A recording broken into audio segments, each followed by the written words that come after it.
Hey everyone. Okay, let's jump right into this explainer on achieving true sustainable prosperity. We spend so much of our time trying to figure out how to get ahead, how to win, how to hit those big goals. But let's be real. How often do we actually cross that finish line only to feel, well, a little empty? Today, we're going to explore a framework that completely flips our standard definition of success upside down. We're mapping out a path that connects our everyday actions to a much grander, truly eternal picture. So take a look at this question. Are you chasing success or are you building lasting prosperity? What's really interesting here is how it forces us to redefine our ultimate life goals, moving way beyond just those temporary, worldly achievements. We usually use the words success and prosperity interchangeably, right? But the source material we're looking at today draws a really sharp line between the two. Success, that might be something you achieve in a single moment, but prosperity is something you sustain. It's something that echoes long after you snag that initial win. We're going to be unpacking the core philosophy from the first chapter of this book, The Law of Prosperity, written by Ryuho Okawa. Specifically, we're breaking down its really unique framework for personal and spiritual growth. Now, to be clear, the author isn't just handing us another corporate business manual. No, this is a profound look into the actual mechanics of the human soul. It's all about how we can align our everyday, worldly efforts with a much higher spiritual truth. To make all this clear, we're going to explore 4 distinct phases today. Number 1, life starting point. 2, the 3 elements of success. 3, the laws of sustainable prosperity. And finally, 4, guardian spirits and support. All right, let's dive into section 1, life starting point. We absolutely have to start with the foundational mindset required before any success can even be built. Think about it. You can't construct a skyscraper on a swamp, right?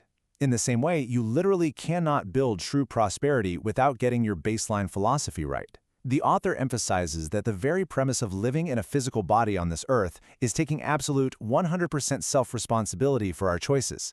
It means looking in the mirror and accepting that where you are right now is a result of your own decisions. But it goes a step further than that. Alongside that intense personal accountability, we have to consciously aim to make our existence a joy for others. If your life isn't bringing joy to the people around you, well, the foundation is already cracked. This dual mindset, owning your choices while living to bring joy to others, that is the ultimate starting line. Moving on to section 2, the 3 elements of success. So once we have that rock-solid foundation, how do we actually know if we're succeeding? Well, the source argues that worldly success is often driven by rumors and reputation. Basically chasing LinkedIn cloud or obsessing over what everyone else thinks of you. You might have the fancy title and the outward appearance of winning, sure, but as the text points out, this can actually leave you feeling completely spiritually bankrupt and empty inside. True success, on the other hand, is driven by inner alignment. It brings genuine happiness not just to yourself, but to others as well, and it heavily focuses on objective social utility. It's really not about how you look to the world, it's about what you actually provide to the world. To actually achieve this true success, the text presents a really specific triad that needs to be harmonized. First up, your work has to align with your inner conscious. Ask yourself, are you actually listening to the deep calling of your soul? Second is social utility. Is what you're doing practically helpful to society? Are you out there solving real problems? And then third, fair evaluation. Now, this doesn't mean you should reject praise, but it has to be objective, fair appreciation that you've earned as a natural consequence of those first 2 steps. When your conscience, your usefulness to society, and your public evaluation are all perfectly harmonized, that's when you've hit true success. Which brings us to section 3, the laws of sustainable prosperity. Look, achieving success is great, but maintaining and growing it over time is a totally different ballgame. The text outlines 3 laws of prosperity that follow this really beautiful chronological outward expansion. So in the present, prosperity means polishing the soul, basically putting in the daily grind to improve your character and your mind.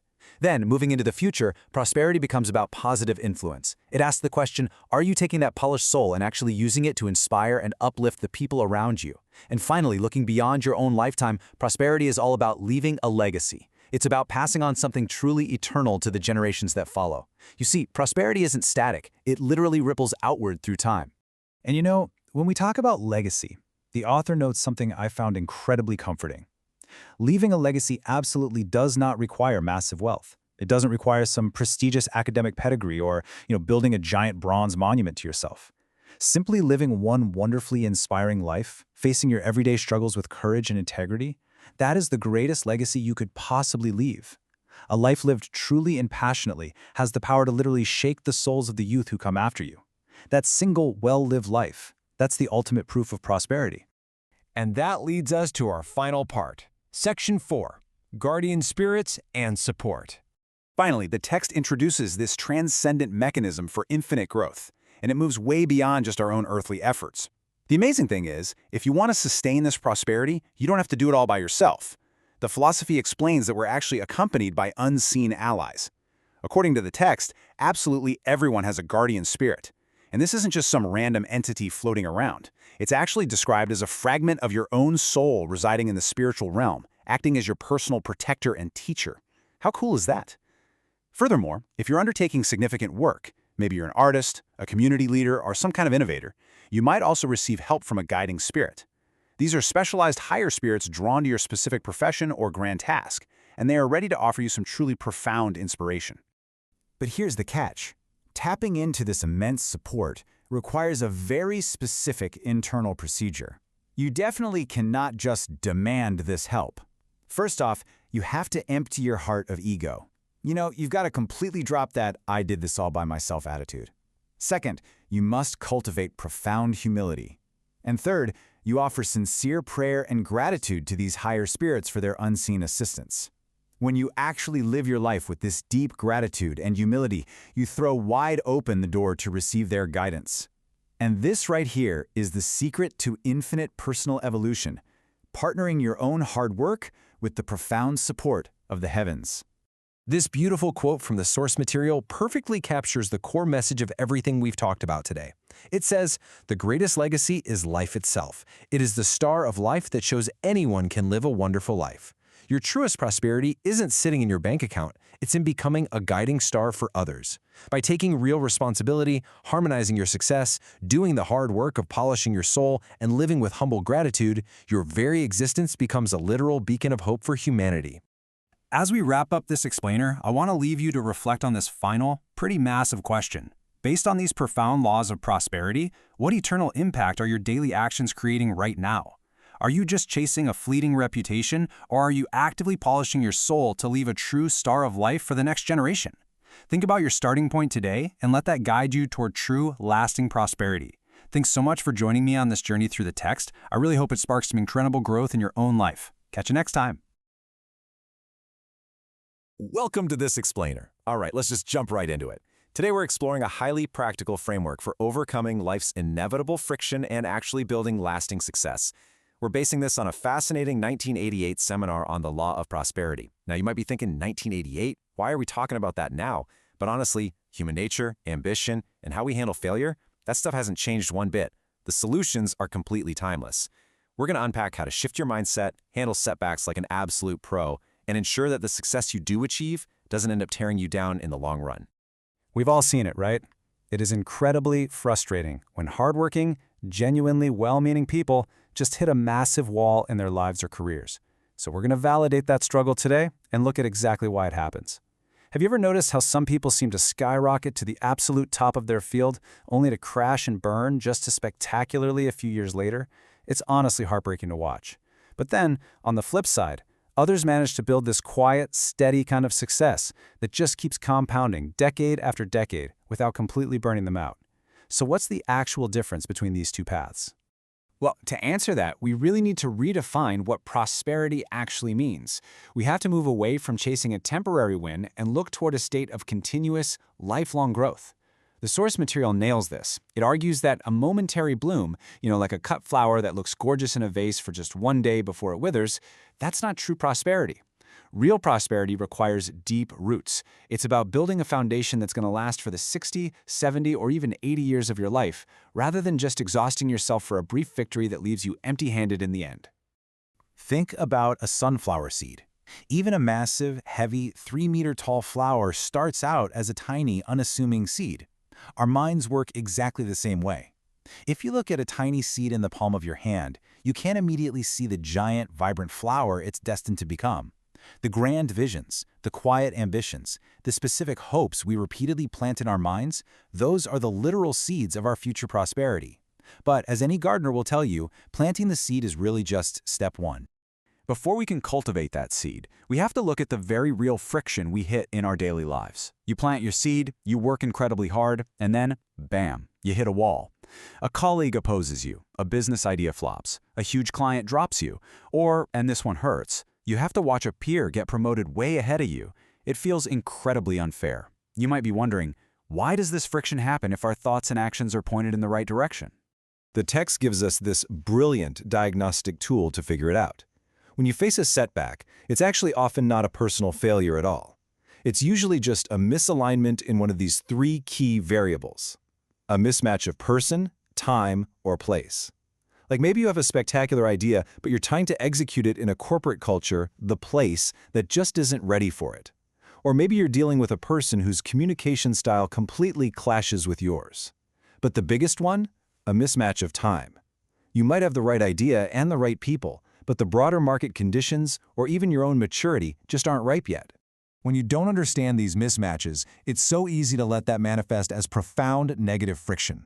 The source points out something really fascinating here. When we lack the basic recognition to understand someone else's background or the true nature of our environment, we automatically interpret that friction as malice. We start genuinely believing that our boss, or our competitors, or even the universe are just evil and out to destroy us. But the reality? It is almost never malice. It's just friction caused by poor timing or poor alignment. Let's really look at that elusive time variable for a second. The text gives a highly relatable corporate example.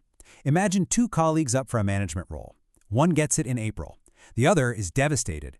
And because they're devastated, they panic. They start complaining to everyone, acting out, desperately trying to force a lateral move just to prove a point. They literally dig their own grave. But here's the profound truth.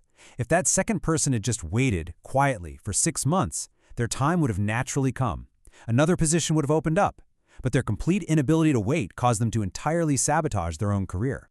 So the takeaway here is that we absolutely must develop the recognition to understand these mismatches and, crucially, the patience to wait for the right time to act. Instead of frantically flailing around when things aren't working out, we need to step back, we need to quietly build our skills in the background, observe the friction objectively without taking it so personally, and just wait for that perfect alignment of person, place, and time.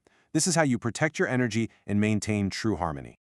Now, what happens when we do genuinely fail? Because let's be real, despite our best efforts, we are absolutely going to fall flat on our faces sometimes. We need to radically shift our perspective here. We have to contrast a destructive failure that completely crushes your spirit against a constructive failure, where you actually learn and bounce back stronger. This brings us to a powerful core concept, the ideology of continuous victory. I know, continuous victory sounds intense, maybe even impossible. But hear me out. Continuous victory absolutely does not mean that you never lose. It's actually all about mastering a highly specific 4-step rapid recovery process. True champions don't win every single match flawlessly. They fail. But step 1, when they fall down, they accept it. Step 2 is the critical one. They focus completely on minimizing the damage. They don't let one mistake spiral out of control and ruin their entire reputation. Step 3, they clinically analyze what just happened to extract the core lesson. And finally, step 4, they stand back up immediately with that new knowledge in hand. The text explicitly states that success isn't about never falling. It is strictly about not staying down. Think about it like a judo match. If you are physically thrown to the mat, you do not just lie there spread eagle staring at the ceiling, feeling incredibly sorry for yourself, right? You might lose that specific round, and yeah, that stings, but you immediately get right back up into your defensive stance, ready for the next move. This physical metaphor is exactly how we should be handling our professional and personal setbacks every single day. You have to adopt this intensely resilient mindset because minimizing the damage and standing right back up actually builds a type of mental and spiritual strength that actively repels negativity. It's brilliant, really. Toxic, negative people who secretly want to see you fail, they are incredibly frustrated by someone who continuously learns from their mistakes. They want you to stay down. But when your failure just acts like a heavy weight at the gym that builds your mental muscle, they lose all power over you. You basically become untouchable. Okay, let's say you've mastered patience, you bounce back quickly from failures, and you finally start achieving that sustained success we talked about. Once you reach the top of the mountain, there is a very real, hidden danger waiting for you. The danger of success turning into an arrogant, self-centered obsession. This is the ultimate trap for high achievers. Prosperity can very quietly turn into blinding ego if you aren't careful. The author uses a fantastic analogy for this. If you have raw ambition without any sense of gratitude, you are exactly like a high-performance sports car with a massive accelerator but absolutely zero brakes. It feels exhilarating at first, for sure, but eventually you are guaranteed to crash. Ambition, that burning drive to succeed, is your accelerator. It's absolutely necessary. But genuine gratitude and humility, those are your brakes. They are what allow you to actually navigate the steep, winding roads of life safely without spinning completely out of control. It beautifully points out that our invisible helpers in life don't need our money or our food. They simply thrive on our genuine gratitude. Think about all the people who have supported you behind the scenes. Mentors who took a chance on you, supportive colleagues, patient family members. They aren't looking for a transactional payback. Recognizing that your success isn't entirely your own doing is the ultimate safeguard against toxic arrogance. You realize you're just one part of a much larger web of support, and that keeps your ego firmly in check. To make sure our prosperity doesn't eventually decay, we have to actively practice repayment through 3 distinct forms of giving back. First is material offering. Basically, being generous with your resources to help causes you believe in. Second is respect offering, consistently showing genuine courtesy and deep reverence to others and the world around you. And third is practice offering, sharing the positive truths and hard-won lessons you've learned to actively uplift others, like mentoring someone just starting out. By constantly recycling your success into these 3 forms of repayment, your prosperity becomes entirely self-sustaining. So, knowing that lifelong prosperity requires immense patience to find harmony, a rapid recovery system for failure, and a profound daily practice of gratitude and repayment, I have to ask you, what specific kind of seed are you choosing to plant in your mind right now? Are you carelessly planting seeds of frustration and entitlement? Or are you intentionally planting seeds of unbreakable resilience and a desire to give back? The choice is entirely yours, and the ultimate harvest of your life will reflect that choice perfectly. Thanks for joining me on this explainer, and I challenge you to look closely at the seeds you're cultivating today. Welcome to The Explainer. Today, we are unpacking a seriously fascinating philosophy, and it's called the science of hope. We're going to look at how to actively realize our deepest aspirations. And here's the kicker. It's not just by grinding away on the outside, but by fundamentally rewiring the narrative on the inside. We're talking about turning hope from a passive wish into a deliberate, actionable science. So let's dive right into this with a question that, honestly, might feel a little uncomfortable. Why is it that, despite our absolute best conscious efforts to succeed, our deeper mind so often anticipates failure? I mean, have you ever noticed that right when things are about to go well, a little voice inside whispers that it's all gonna fall apart? Yeah, we've all been there. This actually happens because our minds are so often tethered to past patterns and these deeply ingrained habits of self-doubt. To really understand this, we need to look at the tension between our 2 minds. On the surface, we have our conscious desires. This is what we tell our friends, our family, and ourselves that we want to achieve. But lurking right beneath that surface lies the subconscious expectation. These are our hidden fears, our past rejections, our quiet anticipation of failure. And here's the scary part. When these 2 are misaligned, the subconscious almost always wins out. Here is our blueprint for today's explainer. First, untying the subconscious trap. Then, Method 1, the power of words. Method 2, the power of thought. Method 3, continuous image. And finally, checking desires, love, and growth. All right, Section 1, untying the subconscious trap. So deep down, many hold an inclination toward failure. The source material points out something really interesting here. Even people who are on a massive successful streak often have this deep-seated habit of expecting things to go wrong at the very last minute. They subconsciously expect the rug to be pulled out from under them simply because that is the emotional pattern they are used to. Crazy, right? The text actually gives us this brilliant metaphor of the subconscious as a highly obedient driver. Think about it. If you consciously say go right, but your subconscious fear immediately yells go left, your driver's going to panic. You just end up spinning your wheels, totally exhausted, but stuck in the exact same place. You literally can't reach your destination if your internal chauffeur is getting contradictory directions every 5 seconds. So, to fix this bad driving and finally retrain our internal chauffeur, the source material provides a really structured toolkit. We are going to look at 3 very specific methods of realization: the power of words, the power of concentrated thought, and the power of a continuous visual image. Which brings us to Section 2, Method 1, the power of words. The very first step to rewriting your subconscious is utilizing the power of positive words. It is all about breaking that toxic habit of self-deprecation. The author argues that you absolutely must consciously speak positive, affirmative words. Why? Well, because the words you speak enter your own ears and literally program your mind. If you are constantly verbalizing your doubts, you're just feeding that obedient driver bad directions. Think of this ancient proverb referenced in the text. The romance of a grumbler never bears fruit. Murmuring negativity and complaining about your circumstances essentially guarantees failure. On the flip side, deliberately speaking words of success and affirmation builds a solid habit of prosperity within your mind. Your words are literally the very first seeds you plant in this whole process. Okay, Section 3. Method 2, the power of thought. This brings us to a really profound concept. Concentrated human thought isn't just some abstract, fleeting thing. It actually has physical power. The author suggests that when you concentrate your thoughts intensely on a single point, it acts almost like a magnet, or a physical force, actually drawing the phenomena you desire closer to you in the real world. To visualize this, the author uses a fantastic analogy. I want you to think of your focused thought like throwing a rope around your goal.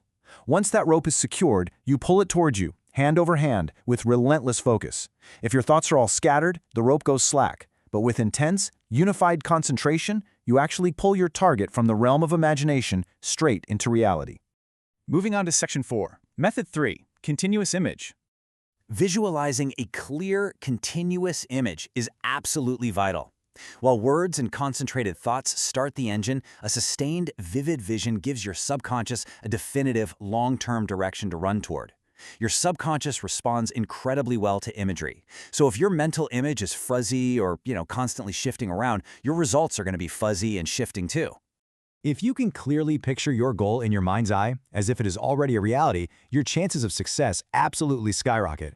And why is that? Because your internal map is perfectly drawn. You've finally given that obedient driver from earlier a high-definition GPS coordinate, making it way harder for your old, negative habits to drive you right off a cliff. And that brings us to Section 5, checking desires, love, and growth.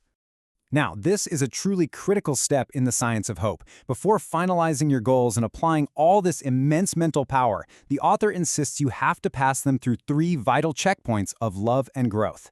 You literally have to stop and ask yourself, does this goal harm others? Is it rooted in a genuine, altruistic love for others, or is it just feeding my own ego? And finally, does achieving this actually enrich my character and my spirituality? There is a pretty stark warning embedded in this philosophy. Success driven purely by self-preservation, vanity, or arrogance, it actually lowers your character. Sure, it might bring you some short-term gains, but it destroys your spiritual worth over time. True success, according to this text, must serve as a foundation for spiritual enrichment. It needs to become a genuine blessing to humanity. The reason for this ethical check is actually really simple. The universe operates strictly on the law of action and reaction, or cause and effect. If you use this powerful framework of words, thoughts, and images to plant malicious or deeply selfish seeds, you are inevitably going to have to reap that toxic harvest. You simply cannot trick the fundamental rules of cause and effect. No way around it. But to be absolutely clear here, this philosophy doesn't view ambition or material success as a bad thing at all. Money and material abundance are inherently neutral, right? They're basically colorless and transparent. It is your underlying motive and your application of altruism that define whether wealth is good or bad. Earning money to uplift others and expand your positive impact, that is seen as a highly noble pursuit. So, I want to leave you with this. Look at the biggest, most ambitious goal you have right now. Does it truly pass the love and growth filter? Because if it does, you now have the exact tools you need to make it a reality. Stop letting old habits drive you off a cliff. Take the wheel and start giving your subconscious some better directions today. Thanks so much for joining this explainer, and I'll catch you next time. Welcome back to The Explainer. Today, we're diving into something absolutely fascinating. We are breaking down a philosophical framework known as the science of hope. This actually comes straight from a foundational lecture given back on November 23, 1987. And what makes this text so gripping isn't just that it talks about hope as some warm, fuzzy feeling. No, it breaks it down into a highly structured, almost mechanical system. We're going to explore exactly how our thought patterns literally shape our reality. So, the big question we're tackling right out of the gate is this: can your mind actually act as a magnet for your destiny? The source material we're looking at today doesn't treat the human mind like a passive observer just watching the world go by. Instead, it frames the mind as this incredibly active magnetic force. It argues that whatever we hold in our heads is actively pulling circumstances, people, and events right toward us. Here's our roadmap for today's explainer. First, an overview of the science of hope. Second, Komyo Shisho, or belief in the future. Third, releasing past traumas. Fourth, active change in words and actions. And finally, number 5, how conviction attracts spiritual aid. Okay, let's jump straight into Section 1, Overview of the Science of Hope. This framework from the 1987 lectures shows us right away that we aren't dealing with abstract feel-good theory here. The text outlines a really deliberate geared mechanism. It's a step-by-step philosophy designed to help you literally rewrite your fate. Originally presented to a small group, the core premise was incredibly bold. It claimed that by mastering a specific 3-part system of thought, reflection, and conviction, a person can fundamentally alter the entire trajectory of their life. Moving right along to Section 2, Komyo Shisho, constructive thought and belief. So, Komyo Shisho roughly translates to constructive, luminous thought. The text defines this as a really strong self-reliance and the absolute conviction that the future will definitely improve. But here is the real kicker. The lecture posits that this unwavering optimism isn't just, good for your stress levels, it functions as a literal magnetic pull for good fortune. It requires some serious inner strength. The author makes a point to note that it isn't just about crossing your fingers and wishing for the best. It's about a deeply rooted resilience that doesn't just completely collapse the second things get tough. Section 3, releasing past traumas. Because, if our minds are magnets, why aren't we all just attracting perfect lives? Well, the text identifies past pain as the main roadblock, a literal binding of the mind that blocks that magnetic force. The framework draws a really sharp line between dwelling on your failures and genuinely engaging in constructive reflection. When you just dwell on things, you're essentially programming your subconscious with an image of defeat. Constructive reflection, on the other hand, means you extract the lesson, you change your approach, and then, this is the most crucial part, you unbind your mind by letting it go. The text heavily warns against dragging the tin cans of your past failures behind you. It actually says that this kind of mindset essentially marries you to unhappiness. And nobody wants that. The source uses such a visceral analogy for this. Imagine you get a minor scrape. If you keep peeling off the bandage just to check if it's healing, what happens? You just make it bleed all over again. We all know someone who kind of can't stop picking at a scab, right? Well, the lecture argues we do the exact same thing with our mental wounds.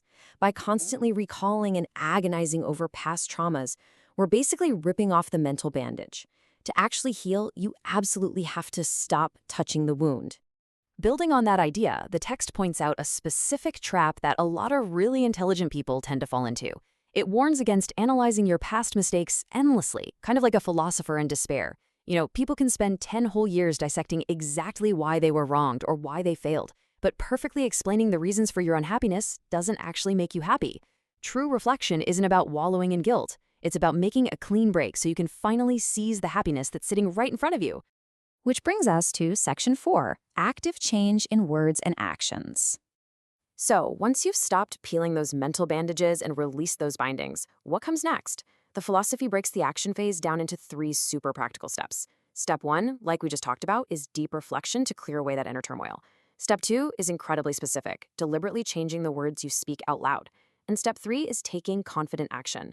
The text argues that crossing that bridge from internal thought to external spoken word is absolutely critical when it comes to manifesting your reality. Let's zoom in on Step 2 for a second. The lecture explicitly warns against getting stuck in a self-deprecation loop.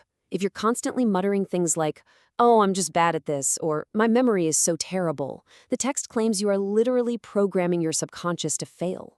You're reinforcing a negative reality every single time you speak it into the air. Plus, you can't let external conditions dictate your resolve. The author gives this great example of someone who feels highly motivated to achieve a goal, but then decides to just quit because it starts raining outside. True resolve really doesn't care about the rain. You have to stop vocalizing your anxieties and start speaking your goals into existence. Finally, let's look at Section 5, Conviction Attracts Spiritual Aid. Now we're pivoting to the final and maybe the most esoteric catalyst of this whole philosophy. We're moving beyond just human psychology and looking at the spiritual mechanics outlined in the text. According to this framework, sheer human willpower actually isn't the final step. Instead, willpower acts more like a beacon. The text states, the unwavering conviction that a goal will absolutely be realized pulls in powerful external support.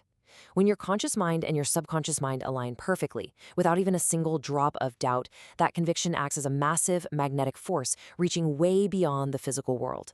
To understand how this external support supposedly works, the source brings in the concept of guiding spirits. The lecture posits that guardian and guiding spirits actively exist to help people on Earth. But there's a catch. They don't just help anyone. They align with individuals who maintain a humble, empty heart while striving to accomplish really great, constructive work.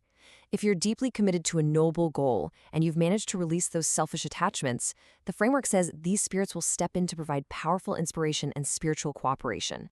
The text actually compares a person's absolute conviction to a radio signal. When you maintain a crystal clear, sustained image of your hope and success, you're broadcasting a thought wave. So, you know when you suddenly meet the exact right collaborator or just stumble onto the absolute perfect opportunity?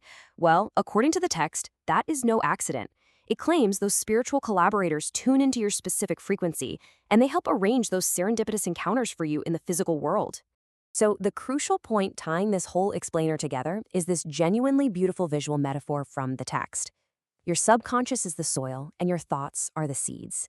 The author points out that a tiny sunflower seed doesn't look like much in your hand, right? But when you plant it in the right soil, it absorbs energy and grows into this massive, vibrant flower. If you plant seeds of doubt, self-pity, and past trauma, well, that is exactly what's going to bloom. But if you plant seeds of kommyoshiso, that unwavering hope and conviction, you will grow a reality that matches it. You can literally only grow what you consciously choose to plant. Which leaves us with the ultimate question, the one that this 1987 lecture really demands every listener ask themselves. Take a hard look at the words you spoke today, the thoughts you allowed to linger in your head, and the past you might still be holding on to. What kind of seeds are you planting in your subconscious right now? Because according to the science of hope, whatever they are, they're already starting to bloom. Thanks so much for joining me on this explainer, and I will see you next time. All right, welcome to this explainer of Chapter 5 from our source material. If you've ever felt, completely derailed by an unexpected setback, or just totally overwhelmed by the sheer exhausting pace of the modern world, well, you are absolutely not alone. Today, we're unpacking a really fascinating framework for building what the text calls a resilient, bright life. We're going to explore how restructuring our focus and adopting a few core philosophical methods can literally change your daily experience. Here is our quick roadmap for today. We'll start with the approach to a bright life, move into diversifying happiness, look at the focus on this one day, explore divinity within oneself, and finally, synthesize it all into a life undefeated by adversity. Let's dive in. Starting off with Section 1, the approach to a bright life and understanding modern anxieties. So why do we suffer so much when things go wrong? The source material boils it down to 3 main traps: crippling anxiety about tomorrow, lingering regret over yesterday, and tying our entire sense of well-being to just one single thing in our lives.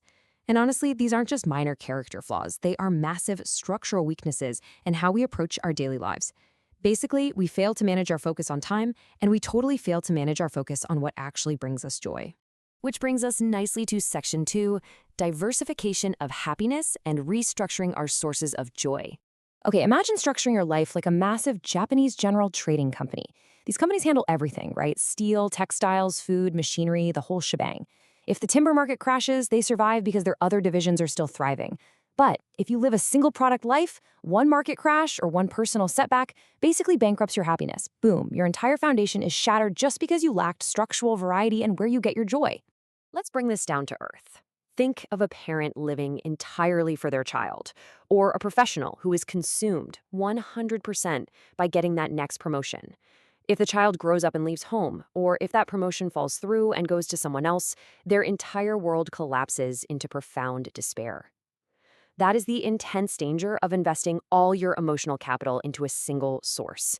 It creates this tremendous, unnecessary vulnerability to the natural ups and downs of life. So what's the fix? You've got to diversify your portfolio of joy.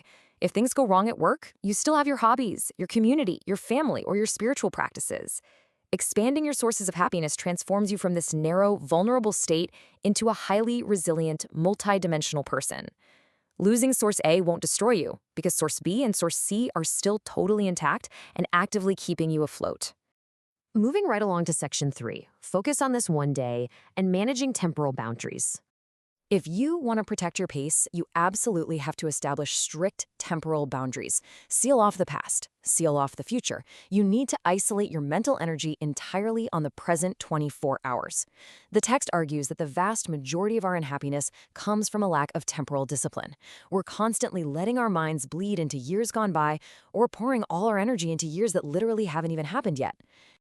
The text references this really classic, powerful maxim: sufficient unto the day is the evil thereof. This enforces a strict, no borrowing, no carrying over rule. Constantly reviewing a decade-old mistake actively brings old pain into a fresh day. And worrying about next year, you are essentially paying interest on a debt you haven't even incurred yet. We have to stop punishing our current selves for things entirely outside of the present moment. To really visualize this, think of those massive, heavy, iron, watertight doors on a submarine. Just as they slam shut to prevent a leak from sinking the whole ship, you must decisively clang shut the iron doors on your past and future. You have to protect the precious 24 hours you are living in right now. By compartmentalizing your time like this, a leak in yesterday doesn't flood your today. Because look, deeply analyzing a 10-year-old mistake, it's like stamping yourself as a lifelong criminal. You're refusing to grant yourself a pardon that you would easily give to a friend. Worse, borrowing future anxiety acts as a self-fulfilling prophecy. The author explains that constant fear operates almost like a magnet, literally attracting the exact unhappy circumstances you're desperately trying to avoid. Your peace of mind gets totally destroyed by phantom threats. All right, section 4, divinity within oneself and elevating to internal realization. At the deepest level, the source material emphasizes that our fundamental human essence is actually shaped by our daily thoughts. Beneath all that worldly anxiety lies a pure, radiant core, an inner divinity or Buddha nature that is as unshatterable as a diamond. When you truly realize that this core cannot be scratched by worldly failures, you naturally emit a brightness that positively affects everyone around you.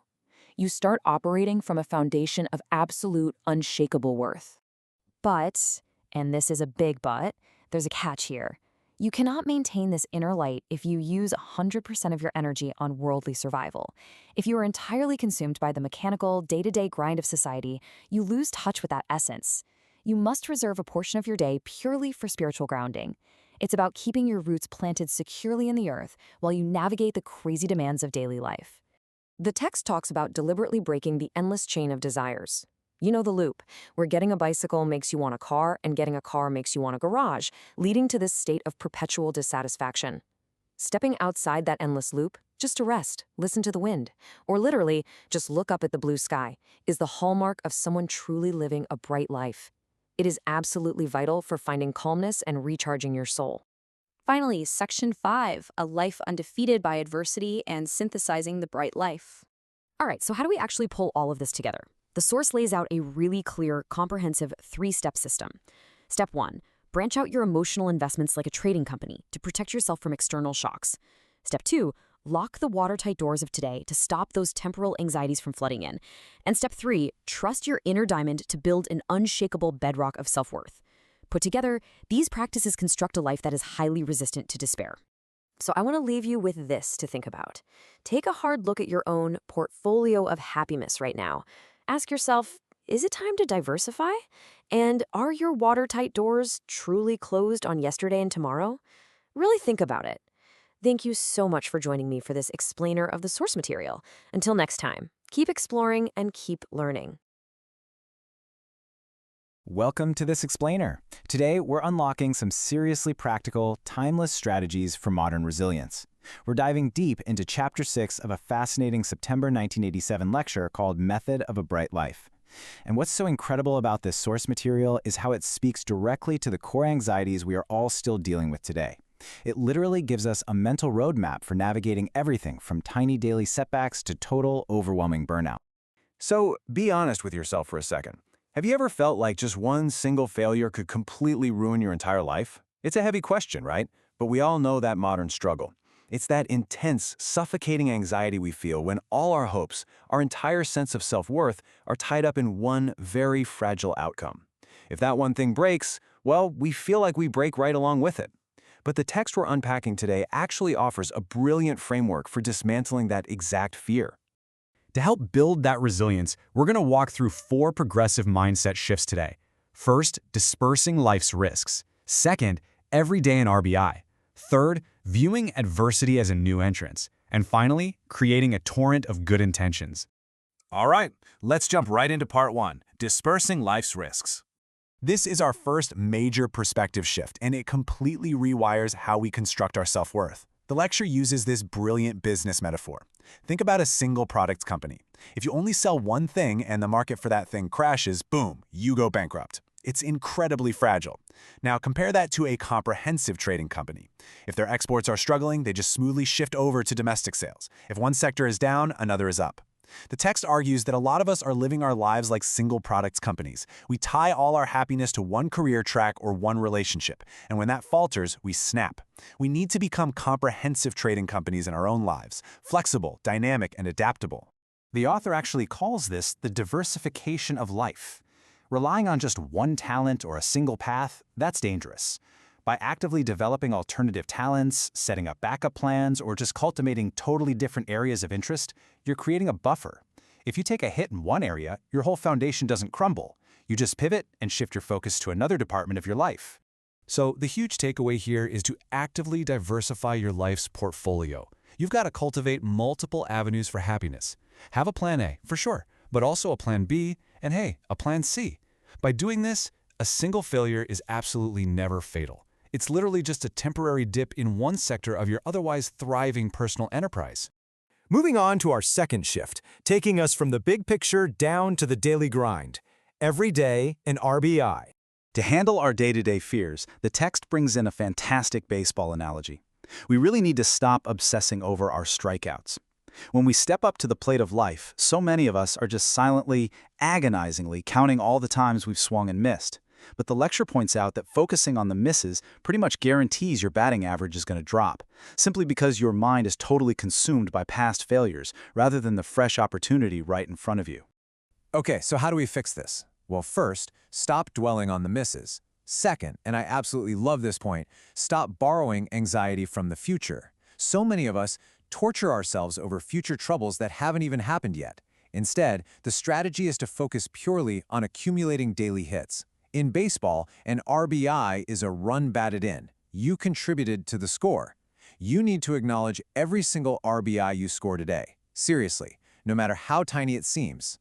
Because the profound magic of this mindset lies in the number 1. That is literally all it takes. You just need to make one positive effort, score one small hit every single day. You don't need a grand slam. You just need one RBI today.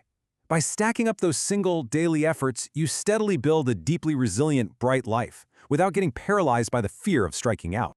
Which brings us to part 3, adversity is a new entrance. Because let's face it, no matter how well we diversify, roadblocks are going to happen. The source text makes this incredibly relevant observation about what we now call burnout syndrome. It notes how top performers, people running at absolute maximum capacity, can suddenly hit a wall and lose all motivation. And the takeaway here is vital. When you are completely depleted, it is not a sign of weakness. Actually, scratch that. It's a massive flashing sign that you must grant yourself a vital recharging period. Sometimes just maintaining the status quo while you rest is the most productive thing you can possibly do. But what about when we're right in the middle of a crisis? When you feel trapped in a painful situation, human instinct screams at us to panic. We frantically search for the nearest exit door just to escape the discomfort. But the lecture challenges us to completely flip that script. What if the hardship you are facing isn't a trap you need to escape? What if it's actually a doorway to something else entirely? This introduces a profound concept the author calls Komyo Tenkai, which roughly translates to a bright shift in perspective. The idea is that simply rotating how you view a problem reveals entirely new facets. Adversity isn't just some random punishment, it's a necessary trial designed to polish your soul.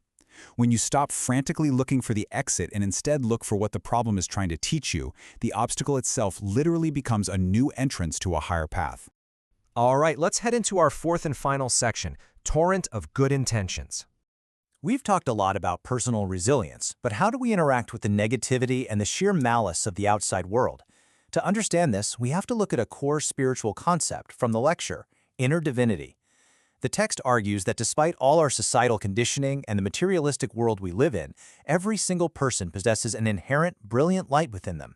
It might be covered in dust or totally forgotten for a while, but it is never truly lost. Recognizing this in yourself is the absolute key to true strength. And this brings us to the ultimate empowering message of the explainer. When you finally tap into that inner divinity, that genuine enthusiasm and brilliant light, it unleashes what the author calls a torrent of good intentions, and it is so powerful it's almost like magic. This surging goodwill literally washes away the malice, the negativity, and the disharmony around you. You don't have to fight the darkness, you just have to turn on the light so brightly that the darkness gets completely washed out. So I want to conclude this explainer by throwing a challenge your way. Think about everything we've just covered, from acting like a comprehensive trading company to finding that new entrance in your current struggles. It all comes down to action. So, what is the one small hit, that one daily RBI you are going to score today to tap into that inner light and start your own torrent of goodwill? Take that step today. Thanks for joining me, and I really hope this framework helps you build a brighter, far more resilient life. Welcome! Today we're diving into a really fascinating explainer. We're going to challenge a super common assumption right out of the gate, the idea that you have to choose between worldly ambition and spiritual peace. Can you actually have both? Well, let's find out. A lot of people think desire is the root of all suffering, right? Like if you want something too much, you're just setting yourself up for pain. But looking at the teachings from a special 1992 Kansai seminar, we get this massive paradigm shift. It turns out aiming for prosperity is actually a virtue, as long as it's grounded in the right mindset. We're going to break this philosophical roadmap down into 5 quick steps. First, seeds of the mind. Then, brakes and accelerators. Third, gratitude and repayment. Fourth, the 4th Dharma seal. And finally, courage, decision, and action. Let's jump right in. Starting off with Section 1, Seeds of the Mind. This is where every single outcome in your life actually begins. Think about it. Every reality starts as a tiny, invisible seed in your mind. Your ideals, your hopes, they're just like a microscopic sunflower seed.